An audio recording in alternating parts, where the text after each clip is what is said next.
বেশ কয়েকদিনের অপেক্ষা শেষে আজকে বাবার বাড়িতে চলে এসেছি। জানি না ঈদের দিনটাতে এখানে থাকতে পারবো কিনা। ঈদের আরো 3 দিন বাকি আছে। এই 3টা দিন বাবার বাড়িতে থেকে গাছ পাকা আম কাঁঠাল খেয়ে আগে মন ভরিয়ে নেই। এই যে দেখতে পাচ্ছেন মাত্র গাছ পাকা আম পারলাম, এখনই পারা হয়েছে। আম দুটো দেখতে এত সুন্দর। এই গাছের আমগুলো অবশ্য খেতে খুবই মিষ্টি। গাছটা তেমন বড়ও না, সহজে পারা যায়। এই যে আমার ছোট মা এবছর প্রথম আম খাচ্ছে। মাশাআল্লাহ, ওর পাকা আম খাওয়া দেখে এত কিউট লাগছে। কি সুন্দর কুটকুট করে খেয়ে নিচ্ছে। মাশাআল্লাহ মাশাআল্লাহ, মজা, অনেক বেশি মজা। উমা উমা, কি মজা করে খাচ্ছি। মাশাআল্লাহ, মজা মা, অনেক মজা। হ্যাঁ ময়না, অনেক বেশি মজা। আন্ডা বাচ্চা যে কয়জন আছে সবাই মিলে উঠোনে বসে আড্ডা জমিয়েছে। আমার কাছে আবার এই জিনিসটা দেখতে খুবই ভালো লাগে।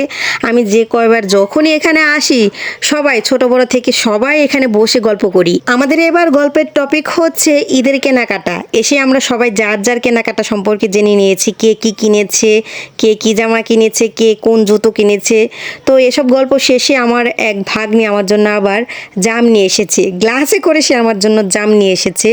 এগুলোও মাত্র পারা হয়েছে। সে গাছ থেকে পারার পরে যেই শুনেছে যে আমি এসেছি, আমার জন্য গ্লাসে করে এগুলো নিয়ে এসেছে। গ্রীষ্মকালে বাড়িতে আসলে এই একটা সুবিধা, সবার গাছের ফল খেয়ে টেস্ট করা যায়।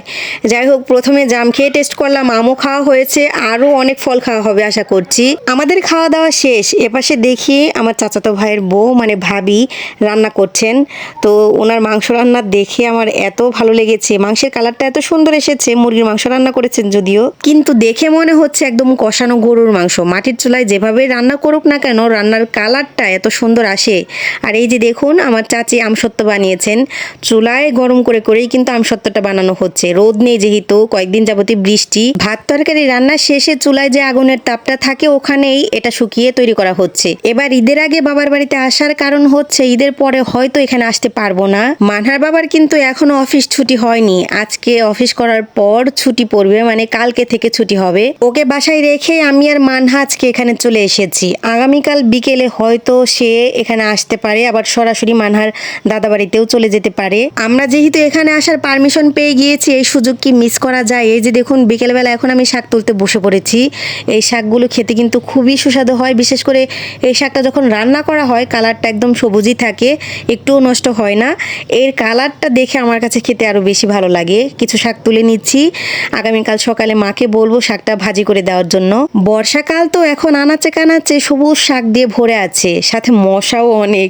আমি দক্ষিণ পাশে একটু বসেছি, মশার কামড়ে টিকা যাচ্ছিল না, তো তখন আবার কয়েল ধরিয়ে নিয়েছি। এখন এখানে বসে জামগুলো খেয়ে নিচ্ছি। কয়েকটা জাম খেয়েছিলাম, আর কিছু রেখে দিয়েছিলাম। আসার পর থেকে শুধু একটার পর একটা গ্রীষ্মকালীন ফল খেয়েই যাচ্ছি। যাই হোক, আলহামদুলিল্লাহ রিজিকে ছিল তাই হয়তো খেতে পারছি। সাথে বিকেলবেলা বসে গ্রামের স্নিগ্ধ বাতাস উপভোগ করছি।